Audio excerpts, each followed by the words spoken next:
Leviticus 1. Why the hell would a God who owns the entire damn universe, every atom of the dirt, and every drop of the sea, demand that you slit the throat of a bull and burn his guts on a pile of wood? Have you ever stopped your busy-ass life to ask why the almighty Yahuwah wants the stench of charred animal fat hitting his nostrils?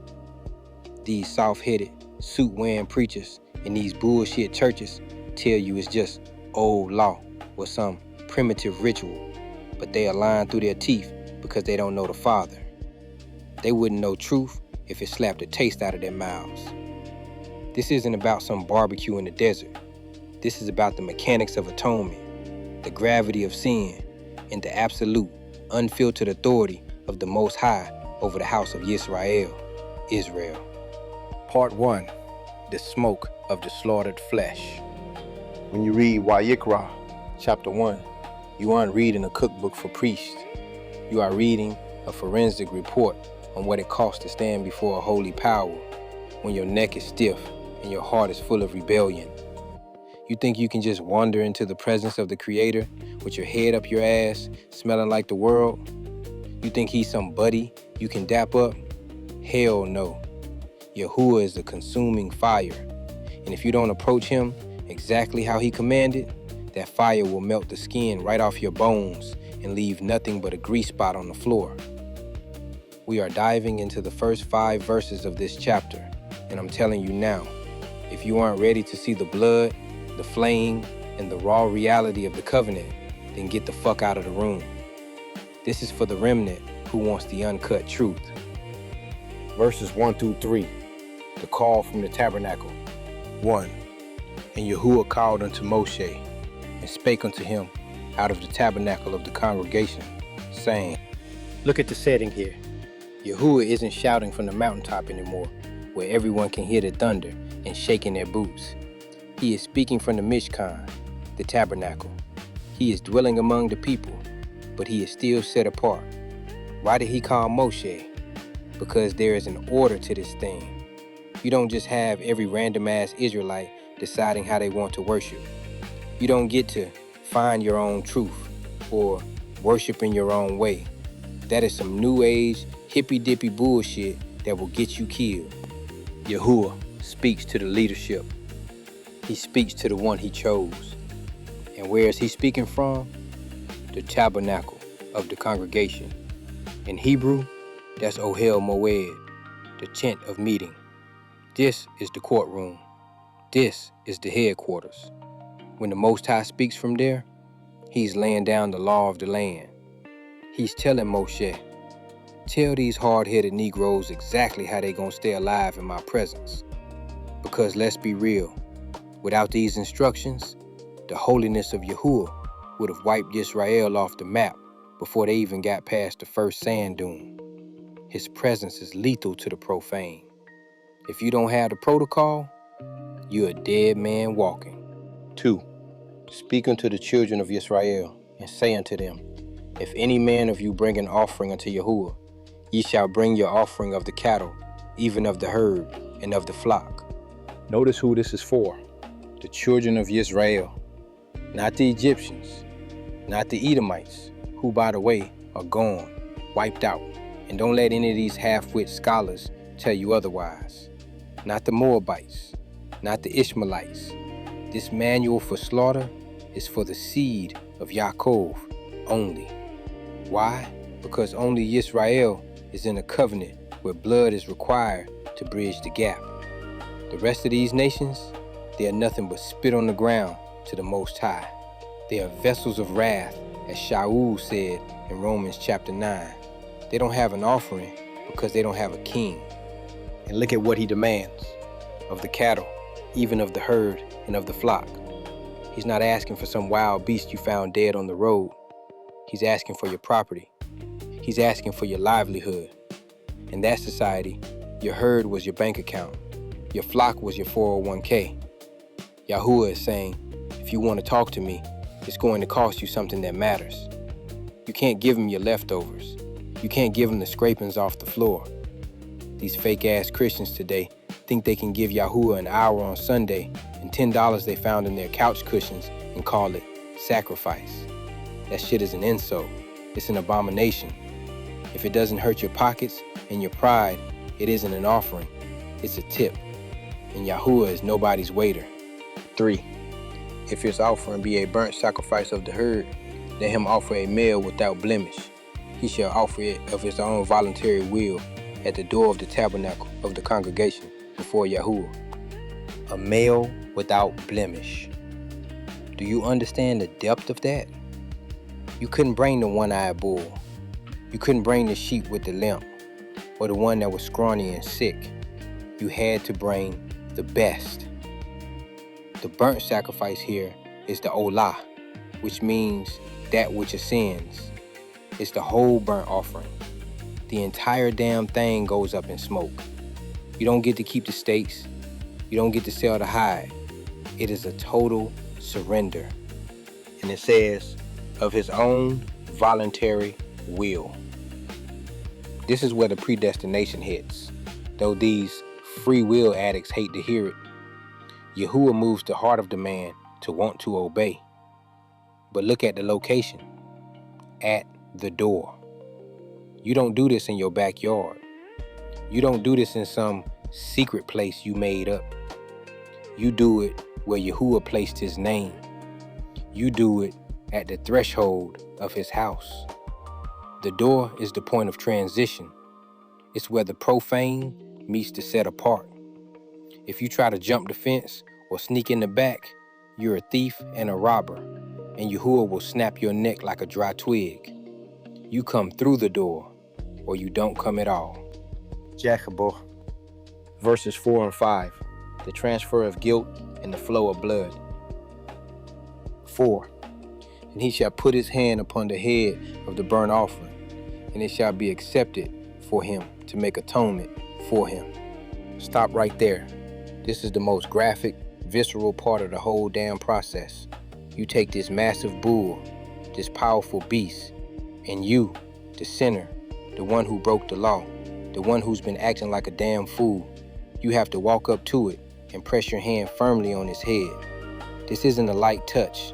The Hebrew implies leaning your weight onto it. Why? Because you are transferring your filth onto that innocent animal. You are saying, the death I deserve, this beast is about to take. The judgment that should be melting my eyes and my sockets is about to fall on this bull. This is the substitutionary nature of the covenant. It's the shadow of when I, Yahuwah, would put on flesh as Yahusha and have the sins of the remnant pressed onto my head. You think sin is just making a mistake? Nah, sin is a debt that must be paid in liquid life. When you put your hand on that head, you feel the warmth of the animal. You feel its heart beating. You smell its breath. And you know that in about 30 seconds, that heart is going to stop because of you. It's supposed to be traumatic. It's supposed to make you sick to your stomach. If you can walk away from that and go right back to horn after other gods and breaking the Sabbath, Saturday sunrise to sunset, then you are a sociopath, and your offering is nothing but a pile of dead meat. It shall be accepted for him to make atonement. Atonement is kafar, to cover. It's not forgiveness in the way these soft-ass churches teach it, where everything is just forgotten and you go on your merry way. It's a covering. It's a legal stay of execution. It's Yahuwah saying, I see the blood, so I won't kill you today. That's the reality of our existence. We are only alive because of the covering. Without it, the wrath of the Most High would descend like a hammer and crush us into the dust of the earth. 5. And he shall kill the bullock before Yahuwah, and the priests, Aaron's sons, shall bring the blood and sprinkle the blood round about upon the altar that is by the door of the tabernacle of the congregation. Now imagine the scene. You've got your hand on the head. The priest hands you the knife, and you, not the priest, you have to slit that bullock's throat. Have you ever seen a bull get his throat cut? The blood doesn't just trickle, it sprays. It's hot, it's thick, and it gets all over your hands, your clothes, and your face. The animal starts to thrash. It's gasping for air, but all it's getting is its own blood filling its lungs. It's a gurgling, horrific sound. The eyes roll back in his head. The legs give out, and you're standing there, holding the knife, covered in the evidence of what it takes to keep you from going to hell. Then the sons of our own step in. They aren't there to be your pastors and give you a hug. They are butchers. They are the technicians of the sacred. They catch their blood in bowls, gallons of it. And what do? They sprinkle the blood round about upon the altar. They are painting the altar with death. The altar is the table of Yahuwah. And what's on the menu? Blood. Because the life of the flesh is in the blood. Wayikra, chapter 17, verse 11. Why the altar by the door?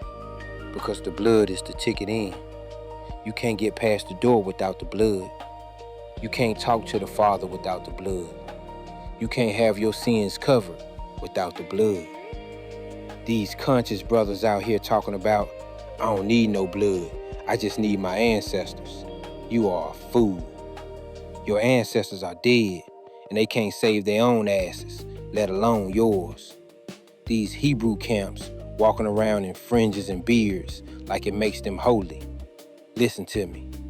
If you don't have the blood of the sacrifice, your fringes are just strings, and your beard is just hair. You are playing dress up while your soul is rotting. The blood is sprinkled round about. It's a complete circle. It's a boundary. It says, inside this circle is the mercy of Yahuwah. Outside this circle is the devouring fire of the nations. You see what happened to our people when we stepped outside that circle?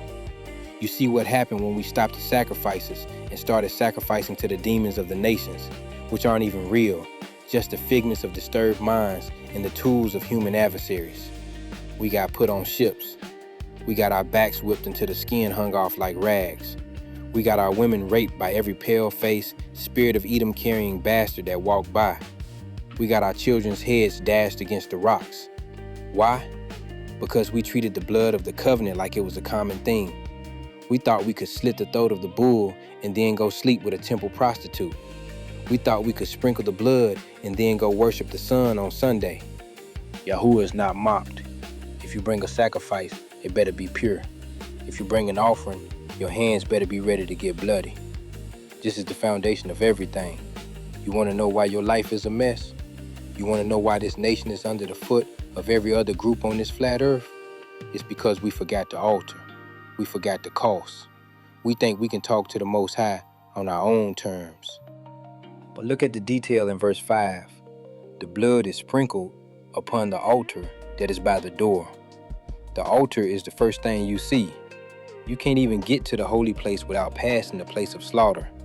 You can't get to the light of the menorah or the bread of the presence without walking through the stench of the kill. This is the divine detective clue right here. Why did Yahuwah put the slaughterhouse at the front door? Because he wanted you to know that the only way to him is through a death. Your ego has to die. Your free will has to die. Your love for the world has to die. And if you think this is just Old Testament gore, you haven't been paying attention. When I walked the earth as Yahusha, I didn't come to bring peace. I came to be the bull. I came to have the hands of a wicked, rebellious nation pressed onto my head. I came to have my throat slit by the very people I came to save. You think the cross was a pretty thing? It was a Roman slaughterhouse. It was blood, spit, bile, and urine. It was the smell of a dying man in the hot sun. It was the ultimate Wayikra, chapter 1 sacrifice. But we aren't done. Slitting the throat is just the beginning. You think you're clean because the blood sprayed on you? You haven't even seen what happens to the carcass yet. You haven't seen the flame. You haven't seen the cutting into pieces. You haven't seen the washing of the inwards. You think you can keep your secrets tucked away inside your guts? You think the Most High doesn't see the shit you've been hiding in the dark? The priest is standing there with a flaying knife, and he's looking at that dead bull. He's about to peel the skin back. He's about to expose everything that was hidden under the hide. And that is exactly what the word of Yahuwah is going to do to you in the next part of this series. If you think you've heard it all, you're a damn liar. We are just getting started. The blood is on the altar, The smoke is starting to rise, and the knife is getting sharpened for the next step. Don't you dare walk away now. You've seen the death, now you have to see the dissection. You've seen the blood, now you have to see the fire. Because if you don't understand what happens to the inwards and the legs, you will never understand how to stand before the Almighty without being consumed. The next part picks up at verse 6, where the real surgery begins. If you got the stomach for it, stay tuned. If you're a coward, go back to your God is Love church and keep sleeping until the fire wakes you up. But for the rest of you, the knife is waiting. Part 2, the knife peels the mask away. If you think the Most High is impressed by your Sunday best, or the fact that you grew a little patch of hair on your chin, you are more delusional than a crackhead in a tuxedo. Yahuwah doesn't give a damn about your outward appearance if your insides are rotting like a week-old corpse in the August sun. You ever wonder why the first thing he commands after the blood is spilled is to rip the skin off the animal? Why does he want to see the raw, quivering meat? Why does he want the guts exposed? It's because the flaying is the process of truth. It's the moment where you can't hide behind your good person bullshit anymore. You are standing there at the door of the tabernacle, and the Father is saying, I don't want to see your costume, I want to see your anatomy. Mainstream Christianity has turned this into some poetic, metaphorical nonsense about opening your heart, but they are too damn scared to look at the gore. They want to sanitize God, who doesn't like the smell of blood. But the God of Yisrael is a God of the knife. He's a God of the fire. And if you aren't willing to be flayed, if you aren't willing to have your secrets, your lusts, and your spirit of Edom, carnal nature, peeled back and laid bare, then you are just playing church. We are moving into verses 6 through 9 of Wayikra, chapter 1. And I'm telling you, this is where the investigation gets surgical. We are going into the guts of the matter. Verse 6, the exposure of the hidden man. 6, and he shall flay the burnt offering and cut it into its pieces.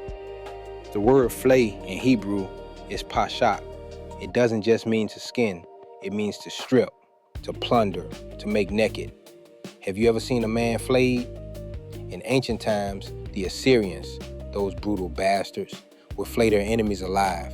They start at the neck and peel the skin down in one piece while the person was still screaming, their muscles exposed to the air, every nerve ending firing like a lightning bolt until they went into shock and died. It is the ultimate humiliation. It is the ultimate exposure. Yahuwah is telling the Israelite, before this offering goes on my fire, you have to strip it naked. Why? Because the skin is the mask. The skin is what makes the animal look whole and clean on the outside. You can have a bull that looks perfect from 10 feet away, but once you peel that hide back, you might find tumors. You might find parasites. You might find rot.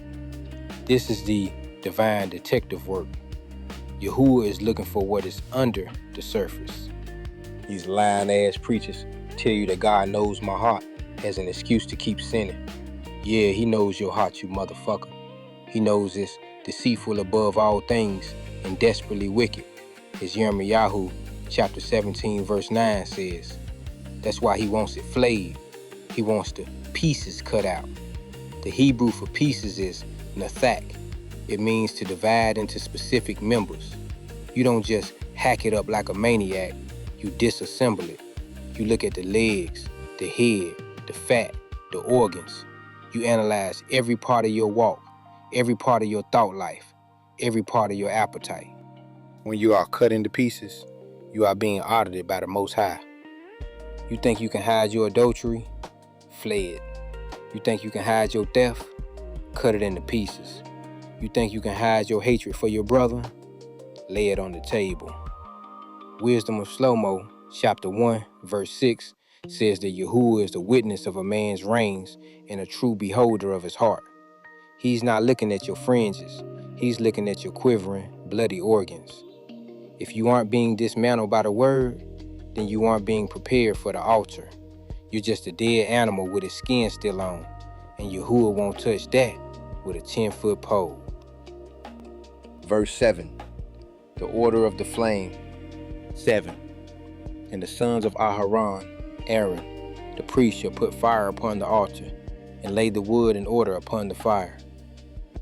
Notice the order here. The fire doesn't just fall from heaven because you're quote-unquote special. The priests have to quote-unquote put fire upon the altar. This is the human responsibility in a divine encounter. And look at the phrase, lay the wood in order. In Hebrew, that's arak. It's a military term. It means to set in battle array. You don't just toss a bunch of sticks on a pile and hope for the best. You arrange them. You build the structure. This destroys the bullshit doctrine of emotionalism in the church. These people jumping around, foaming at the mouth, falling over chairs, calling it the Holy Ghost. That's not Yahuwah. That's chaos. That's the spirit of the heathen. Yahuwah is a God of order. If the wood isn't in order, the fire won't burn right. If your life isn't in order, according to the Torah, the Spirit of the Most High isn't going to fall on you. You want the fire? Then you better get your wood in order. You better align your Saturday sunrise to sunset Sabbath. You better align your diet. You better align your marriage. The wood represents the framework of the law. It's the fuel. Without the law, you have no fuel for the Spirit. These New Testament Christians think they can have the fire without the wood. They think they can have grace while they're out here eating pork and celebrating Christmas like a bunch of pagan idiots. That's not a sacrifice. That's a dumpster fire. Yahuwah doesn't accept a messy altar. He wants the wood a rock, set in order, disciplined, and structured. And who does it? The sons of Ahar, the priesthood. Even though the Levitical priesthood is dissolved and Yahushua is our high priest after the order of Melchizedek, Hebrews chapter 7, the principle remains. There is an order to leadership. There is an order to how the truth is handled. You don't just have any random ass person deciding how to set the fire. If you don't follow the order, you end up like Nadab and Abihu, getting turned into a charcoal briquette because you brought strange fire before the Most High. Yahuwah doesn't play. He's not your homeboy. He's a king, and a king demands protocol. Verse 8, the head and the fat. 8, and the priest, Aharon's sons, shall lay the parts, the head and the fat, in order upon the wood that is on the fire, which is upon the altar. Now we get into the specific pieces. The head and the fat. Why the head? Because the head is the seat of the intellect. It's the seat of the will. It's where your thoughts live. Yahuwah says, I want the head on the fire. He wants your mind. He wants your philosophy. He wants all that Western education and white man's logic that you've been brainwashed with. He wants it burned to ash. You can't come to the Most High with a colonized mind. You have to lay that head on the wood and let the fire of the Torah consume your old way of thinking. And then there's the fat. In Hebrew, peter. This isn't just the blubber. It's the choice part. It's the energy reserve. It's the richness. In the ancient world, fat was a sign of prosperity. Yahuwah is saying, I want your best. I want the richness of your life. But there's a deeper, darker allegory here. Fat also represents the thickening of the heart. Yeshayahu, Isaiah chapter 6, verse 10 says, make the heart of this people fat. It means to be callous, to be stubborn, to be so full of yourself that you can't hear the word. By putting the fat on the fire, Yahuwah is consuming the callousness of Yisrael. He's melting away that stubborn, I'm gonna do what I want attitude. Have you ever seen fat hit a fire? It sizzles, it pops, it melts and feeds the flame. That's what happens when a real Israelite submits to the Father. Your stubbornness becomes the fuel for your transformation. But if you hold on to that fat, if you keep that callousness, you'll never be a sweet savor. You'll just be a greasy mess that the Father rejects. Look at the repetition. In order upon the wood. Yahuwah is obsessed with this. He wants the pieces arranged. He wants to see that you've taken the time to categorize your life. Here is my head, my thoughts. Here is my fat, my pride. I'm laying them down, piece by piece. This is the forensic breakdown of a repentant soul. You aren't just saying, Lord, forgive me, in some generic bullshit way. You are identifying the pieces. You are naming the sins.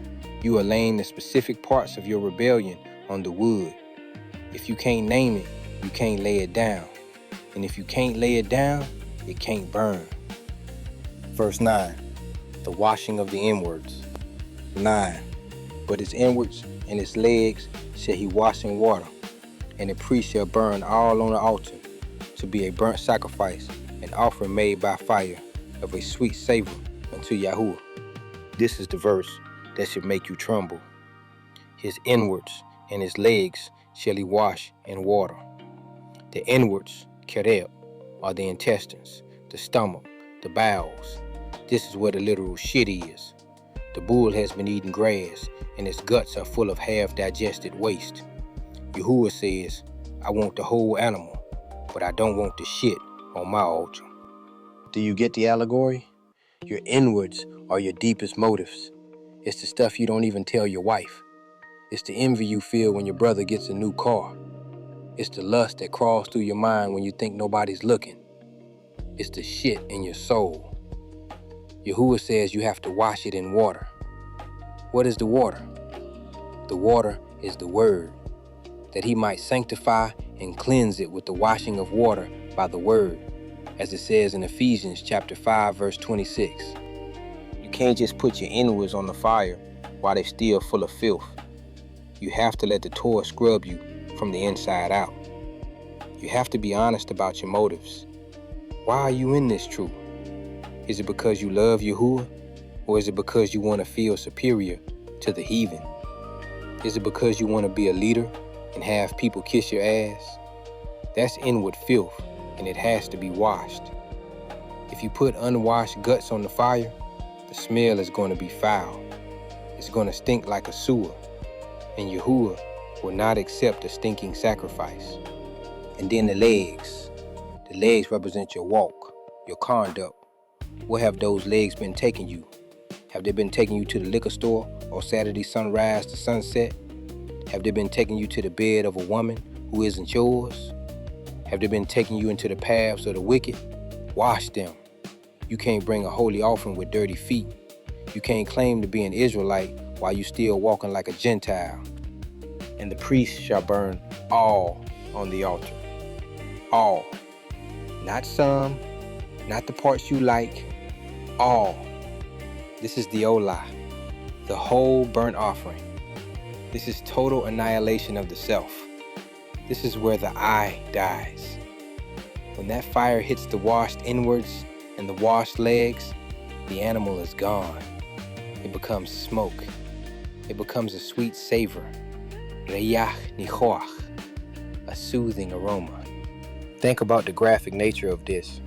The fire is roaring, the wood is crackling, the fat is melting, the meat is charred. The smell of burning flesh is filling the air.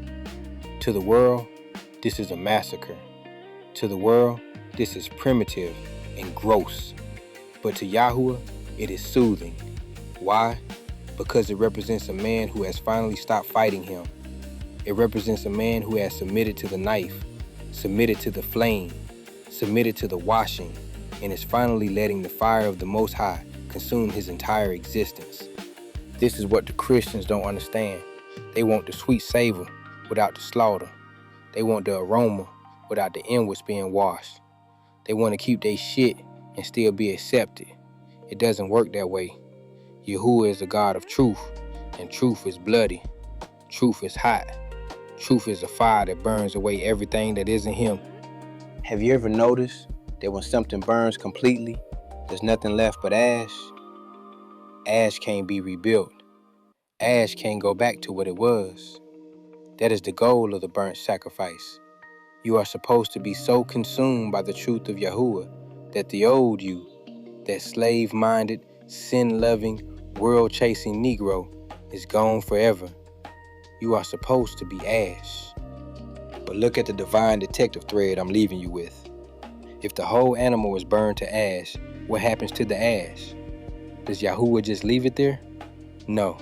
There's a protocol for the ash too. And there's a protocol for what happens when the offering isn't a bull. What if you're poor? What if you only have a sheep or a goat? Does Yahuwah change the rules? Does he lower the standard of the fire? Mainstream Christianity tells you that Jesus paid it all, so you don't have to do anything. They tell you the law is done. But if the law is done, why did Yahusha say he didn't come to destroy it, but to fulfill it? Fulfill doesn't mean end. It means to bring to its full meaning. He became the Olah. He was flayed by the Roman whips. His inwards were pierced by the spear. His legs were nailed to the wood. He was the sweet savor because he was perfectly washed and perfectly in order. And if you are, quote unquote, in him, then you have to go through the same process.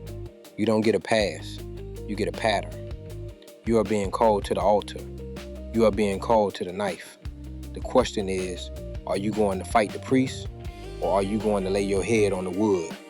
Are you going to keep your skin on, or are you going to let the word peel you back until the truth is all that's left? Yahuwah is watching the altar. The fire is already lit. The sons of Aaron are standing by. And the next part of this investigation is going to show you what happens when the sacrifice moves from the herd to the flock. Does the blood smell the same? Does the fire burn as hot? The next part picks up at verse 10. Don't you dare think you've reached the end of the revelation.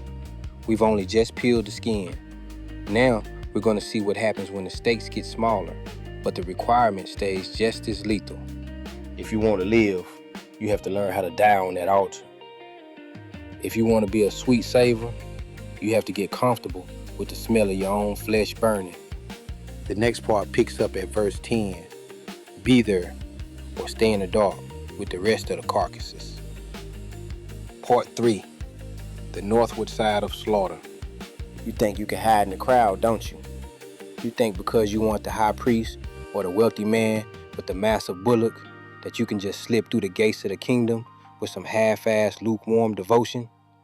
You've been listening to these punk-ass prosperity preaching bastards in the First Baptist Church of bullshit tell you that Yahuwah just wants your heart while you keep your hands dirty and your mind full of the world.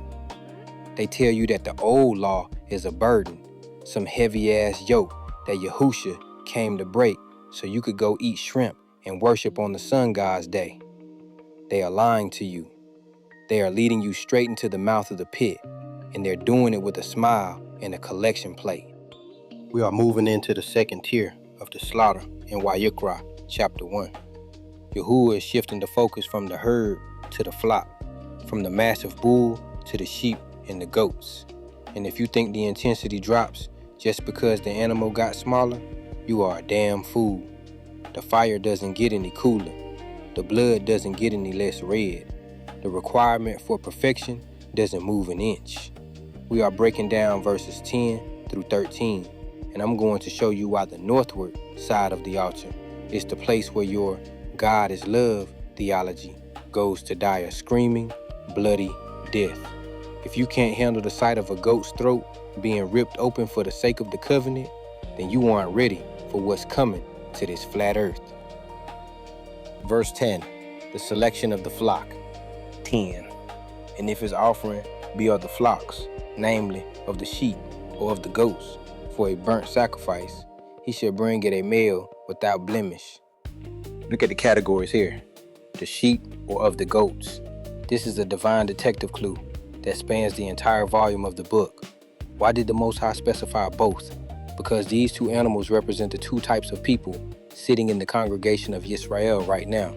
You've got the sheep, the Seh, the ones who hear the voice of the shepherd and follow, and you've got the goats, the Ez, the stubborn, head-butting, I'm gonna do it my way, rebels who think they can negotiate with the Almighty. Mainstream Christianity loves to talk about the Lamb of God, but they don't want to talk about the goat of judgment. They want to pretend that everyone is a sheep, but Yahuwah says both must be brought to the altar. Both must be a male without blemish. Do you understand what that means for you? It means that whether you are a natural follower or a natural rebel, the standard is still absolute perfection. You don't get a rebel's discount. You don't get to say, well, Yahuwah, you know I'm a goat. You know I've got a temper. You know I like to sleep around. So just take my blemished offering. Hell no. If that goat has a limp, if that sheep has a scab, if that animal has one cloudy eye, Yahuwah will reject it and curse the man who brought it. Malachi, chapter 1, verse 14 says, Cursed be the deceiver, which hath in his flock a male, and vour, and sacrifices unto Yahuwah a corrupt thing. You dumbass Negroes think you can get a Most High your leftovers? You get a white man 40 hours a week of your best labor. You get a government your taxes. You get a club your energy on Friday night. And then you crawl into a church on Sunday morning with your eyes half closed, smelling like Hennessy and bad decisions, and you think Yahuwah is going to accept that offering? That is a blemish. That is a corrupt thing. The male without blemish is a shadow of the pure Adamic line.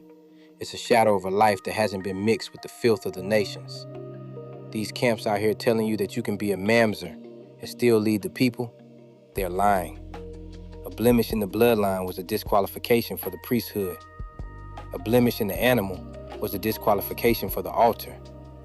Yahuwah is looking for the uncut, unfiltered, pure seed dedication. If you've been mixing your seed with the doctrines of the heathen, if you've been taking a little bit of Jesus, a little bit of Islam, and a little bit of conscious community bullshit and stirring it into a pot, you are a blemished goat. And the only thing waiting for a blemished goat is the trash heap outside the camp where the fire never goes out. Verse 11, the judgment from the north. 11, and he shall kill it on the side of the altar northward before Yahuwah. And the priests, Aaron's sons, shall sprinkle his blood round about upon the altar. Stop, read that again. On the side of the altar northward. Why the hell does the direction matter?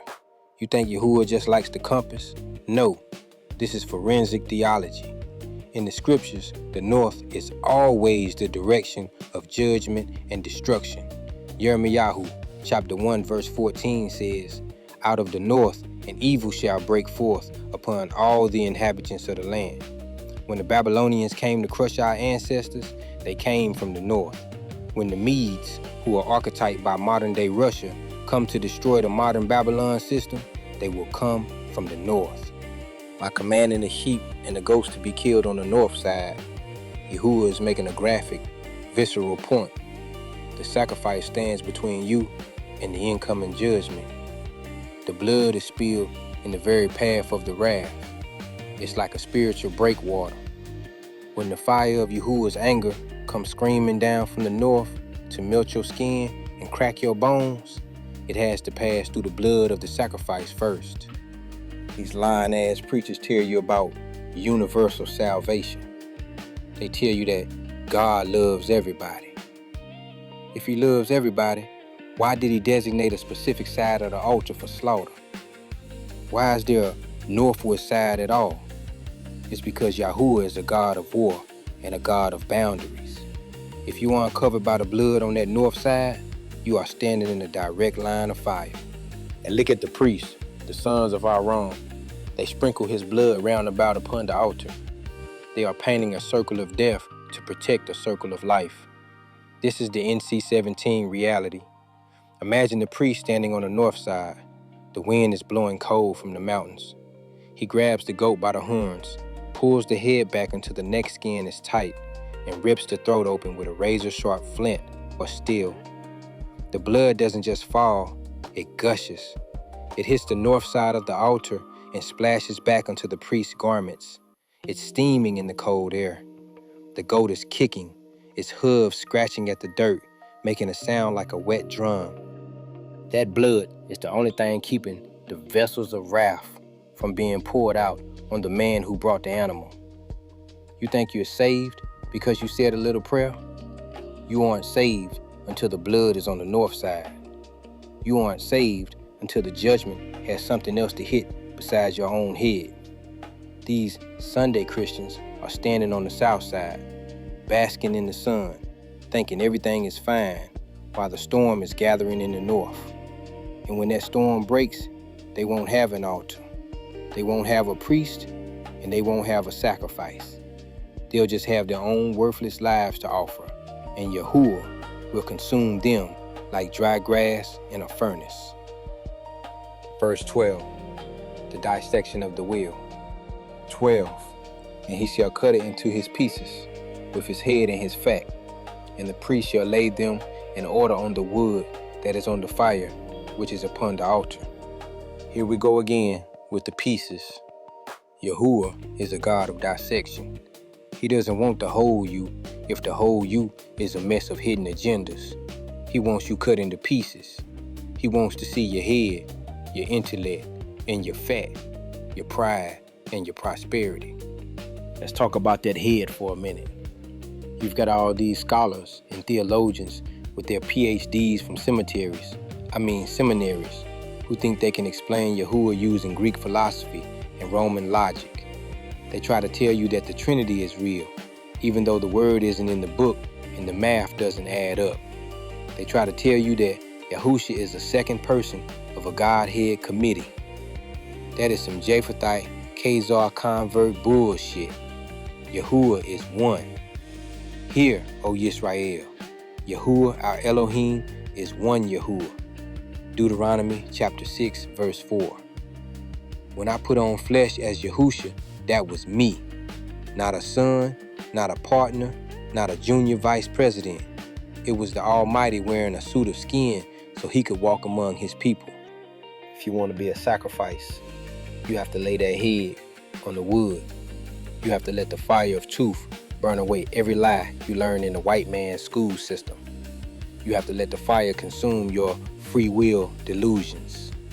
You don't have free will. You are either a vessel of mercy or a vessel of wrath, predestined before the foundations of the flat earth were even laid. If you think you chose Yahuwah, you are a liar.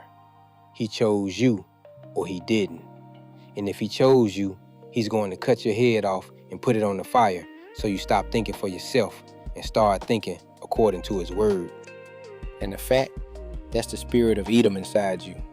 Even though Edom as a nation is wiped out, erased from the dirt, gone forever, that spirit of selling your birthright for a bowl of soup is still alive.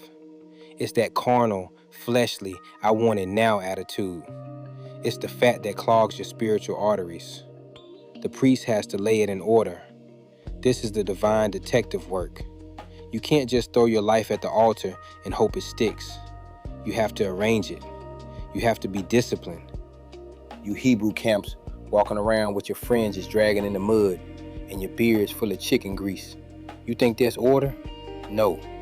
Order is keeping the Sabbath from Saturday sunrise to sunset. Order is submitting to the leadership Yah appointed. Order is the woman being silent in the assembly and covering her head because her hair is her glory and it belongs to her husband, not the public. If your house is in chaos, your sacrifice is in chaos. If your woman is out here preaching and teaching and wearing the pants, you have no order on your altar. You're just burning a pile of trash, and the smoke is making Yahuwah gag. Verse 13, the washing of the internal filth. 13, but he shall wash the inwards and the legs with water, and the priest shall bring it all and burn it upon the altar. It is a burnt sacrifice, an offering made by fire of a sweet savor unto Yahuwah. Now we get to the guts, the inwards. This is where the divine detective pulls the magnifying glass out. You can't put the intestines of a sheep on an altar while they're still full of half-digested grass and literal shit. You have to wash them. This is the part that kills the saved and always saved doctrine. These Baptist and Pentecostal frauds tell you that once you accept Jesus, you can keep your old ways. They say, I'm just a sinner, saved by grace. No, you're a filthy goat who needs his guts washed. If you are still harboring the same bitterness, the same secret porn addiction, the same spirit of the heathen greed that you had before you found this truth, then your inwards are full of dung. Yahuwah says you have to wash them with water. That water is the Torah. It's the uncut, unfiltered law. You have to let the law reach down into your digestive system, into the very core of your appetite, and scrub the filth out. You have to be honest about the shit you've been carrying. You have to admit that your inwards are foul. And the legs, that's your walk. Your legs have to be washed because they've been walking in the mud of the nations. They've been carrying you to the Sunday morning sun god service. They've been carrying you to the bed of the harlot. They've been carrying you into the Spanish and Portuguese systems of oppression where our people are still treated like animals. Wash your damn legs. And the priest shall bring it all and burn it upon the altar. All. Not 90%, not the parts you're comfortable with. All. This is the total annihilation of the ego. When that fire hits the washed guts and the washed legs, the smell changes. It stops being the stench of a slaughterhouse and starts being a sweet savor.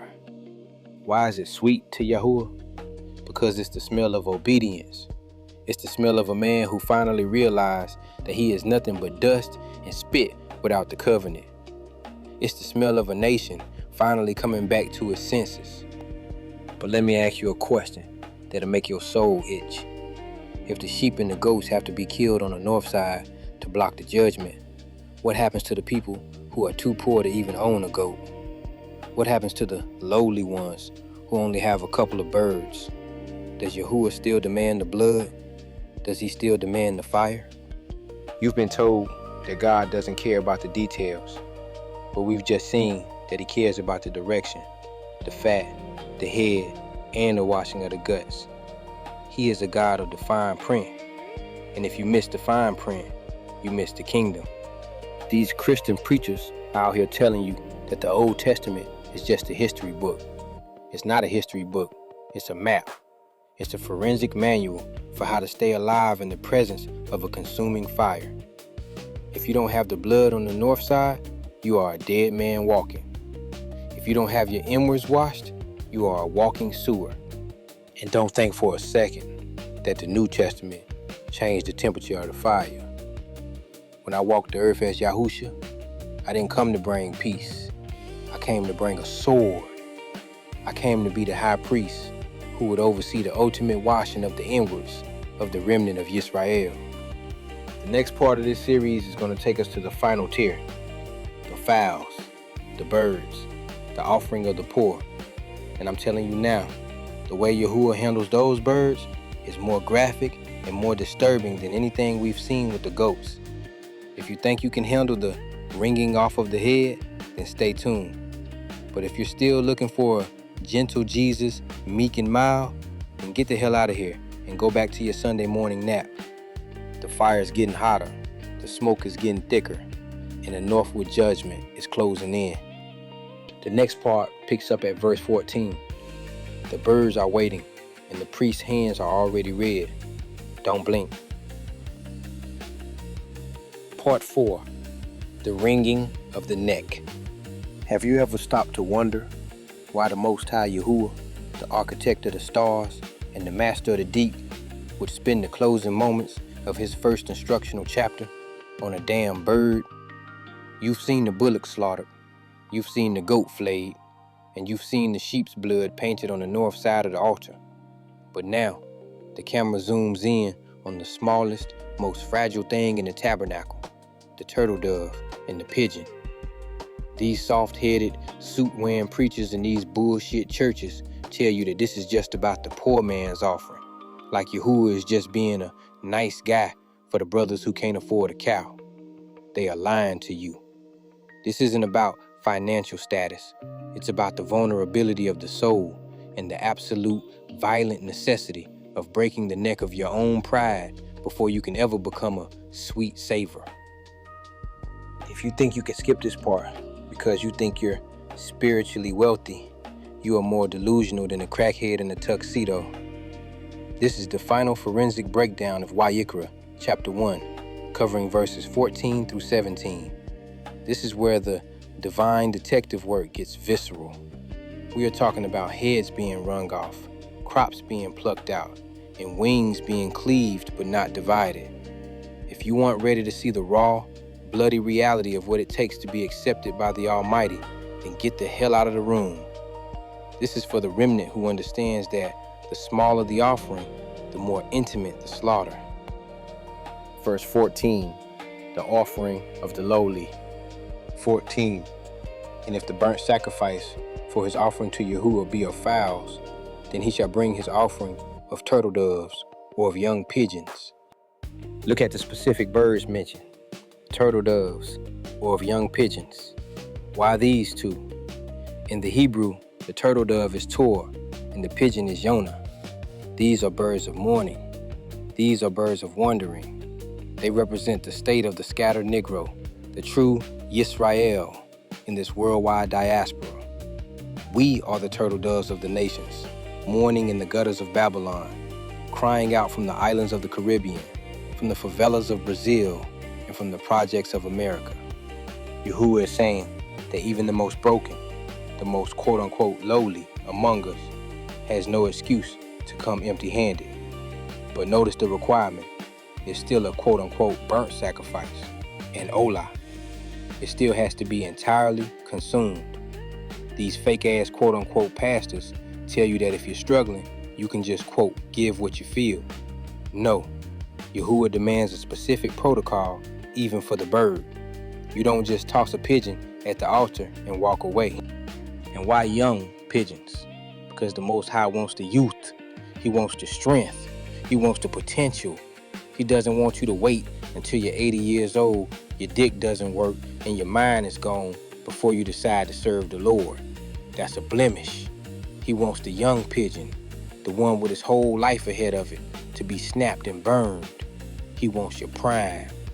If you are giving your youth to the white man's corporations, your beauty to the heathens' fashion shows, and your strength to the sports arenas of the Gentiles, and then trying to give Yahuwah your retirement years, you are bringing a corrupt thing. You are bringing a bird with no feathers and no flight. And Yahuwah will spit on that offering and send you straight to the flames of your own destruction. Verse 15, the violence of the priest. 15, and the priest shall bring it unto the altar, and wring off his head, and burn it on the altar, and the blood thereof shall be wrung out at the side of the altar. Read that again, and let the gore hit your spirit. Wring off his head. The Hebrew word is malik. It doesn't mean to cut it with a knife. It means the priest takes his thumbnail, digs it into the back of the bird's neck, and snaps the spinal cord while twisting the head completely off the body. This is graphic. This is NC-17. Imagine the sound of that tiny neck snapping. Crack.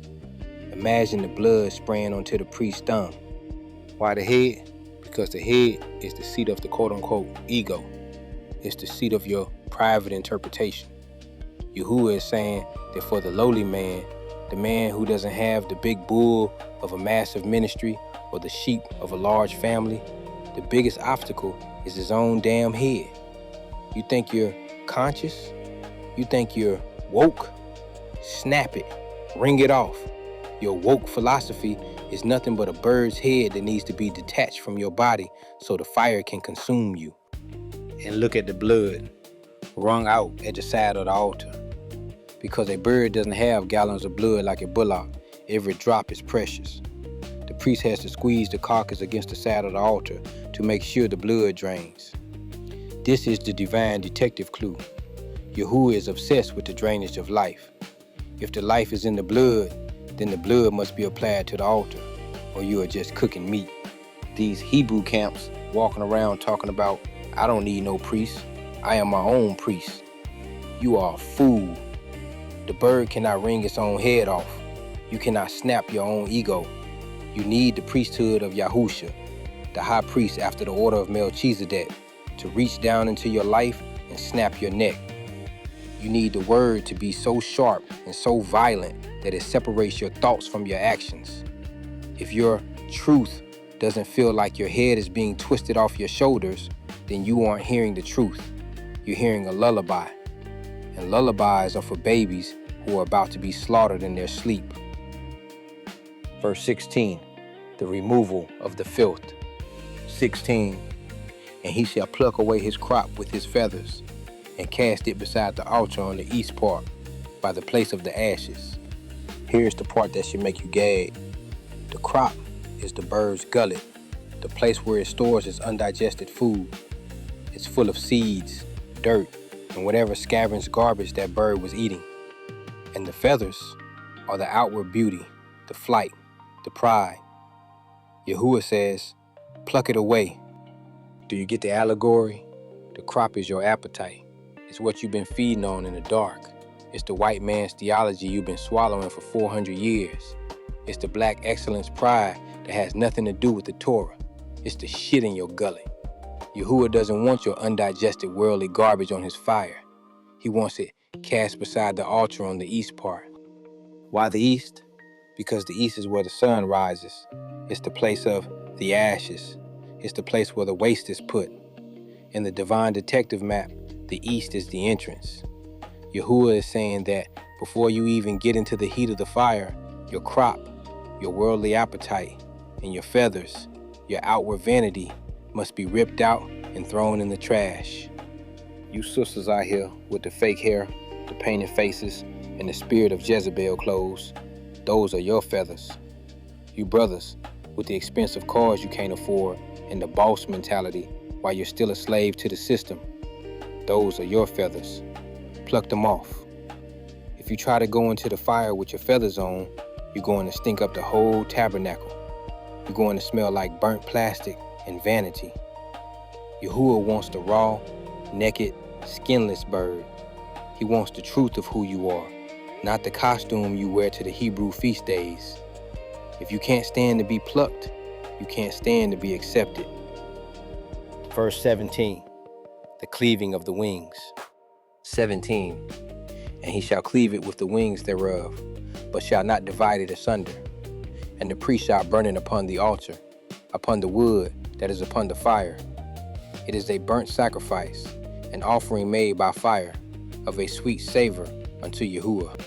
This is the final movement of the symphony. Cleave it with the wings, but shall not divide it asunder. The priest takes the bird, grips the wings, and rips the body open down the middle. But he doesn't tear it into two separate pieces. It stays connected. Why? Because this is the allegory of the broken heart. Tehillim, chapter 51, verse 17 says, the sacrifices of Elohim are a broken spirit, a broken and a contrite heart, O Elohim, thou wilt not despise. The bird is cleaved, it is opened up, its inwards are exposed to the heat, but it remains one. This is the unity of the Israelite soul. You are broken by the law. You are ripped open by the truth, but you are not destroyed. You are cleaved so the fire can get inside. If you aren't cleaved, the fire only hits the outside. You become like those Sunday Christians who are toasted on the surface, but raw and bloody on the inside. They look holy at the 11 a.m. service, but by 2 p.m., they're back to their adultery, their lying, and their pork-eating ways. They weren't cleaved. The fire of the word never reached their inwards. But when the priest, Yahusha in the flesh, cleaves you, he opens you up so the fire of the Torah can melt the very marrow of your bones. And look at the result, a sweet savor unto Yahuwah. The smallest offering, the bird of the poor man, becomes just as sweet as the massive bullock of the prince. Why? Because Yahuwah doesn't care about the size of your ministry. He cares about the depth of your slaughter. The divine verdict, the altar or the ash heap. We have walked through the entire forensic report of Vayikra chapter 1. You have seen the bullock, the sheep, the goat, and the bird. And the message is the same from verse 1 to verse 17. Yahuwah is a consuming fire, and the only way to survive his presence is through a death. But here's the judgment for you conscious Negroes who think you can take this information and just add it to your collection of knowledge without changing your life. If you reject the wringing of the neck, if you refuse to let your ego be snapped by the word, then you will become the sacrifice. But you won't be a sweet savor. You will be the vessel of wrath that Yahuwah breaks in his anger. You think the slaughter in the tabernacle was graphic? You haven't seen anything yet. When the Most High's patience runs out, the streets of these cities will be the north side of the altar. I'm talking about blood ankle deep in the gutters of New York, London, Kingston, and Johannesburg. I'm talking about the spirit of Edom nations being gathered for a great sacrifice in Basra, Yeshayahu chapter 34, verse 6. The divine detective clue is this: if you don't bring an offering to the altar, you are the offering. And Yahuwah is a hungry God. He will have his sweet savor one way or the other. Either he gets it from your obedience or he gets it from your destruction. Imagine the scene when the fire falls without a covering. I'm talking about your skin bubbling like grease on a hot skillet. I'm talking about your eyes melting in their sockets while you stand on your feet. Zechariah chapter 14, verse 12. I'm talking about mothers watching their children being dashed against the rocks because they refuse to keep the Sabbath from Saturday sunrise to sunset. You think I'm being mean? Read the book. Yahuwah is not a buddy. He is a king who demands the wringing of the neck. The call to the altar of truth. This is your final warning. The investigation of Wayikra chapter 1 is closed. The evidence is on the table. The blood is on the side of the altar. The fire is roaring. I am calling you to a specific repentance today. This isn't a generic be a better person call. This is a call to the slaughter. 1. Wring off your head. Stop trying to reason with Yahuwah. Stop trying to find loopholes in the law so you can keep your Christmas, your Easter, and your Sunday sun god worship. Snap the neck of your intellect and submit to the thus saith Yahuwah. 2. Pluck your feathers. Strip off the vanity. Stop trying to impress the heathen. Stop trying to be successful in a system that was built on your ancestors' blood. Become naked before the Most High. 3. Wash your inwards. Go home and audit your motives. Why are you in this truth? Is it for the clout? Is it to feel superior? Let the water of the word scrub the shit out of your soul. 4. Align your walk. Saturday, sunrise to sunset is the Sabbath. Not Friday night, not Sunday. If you are working, buying, or selling on the Sabbath, you are bringing a blemished bird to the altar, and Yahuwah will wring your head off in his fury. The priest is standing at the door of the tabernacle. He's got the knife for the bullet, the flint for the goat, and the thumbnail for the bird. He's looking at you. He's asking, are you going to be a sweet savor, or are you going to be fuel for the furnace? Don't you dare walk out of here thinking you have time. The northward judgment is already breaking forth. The clouds are gathering. The stench of the world has reached the nostrils of the Almighty, and he is about to pluck away everything that isn't cleaved by his spirit. You have the protocol, you have the forensic report, you have the blood. Now, get on the wood and let the fire of the Torah consume every piece of your rebellion until there is nothing left but the ash of a righteous man. Yahuwah is one. The altar is ready. The neck is tight. Snap it. This concludes the investigation of Wayikra, chapter 1. May the Most High have mercy on the remnant, and may the fire consume the rest. Shalom.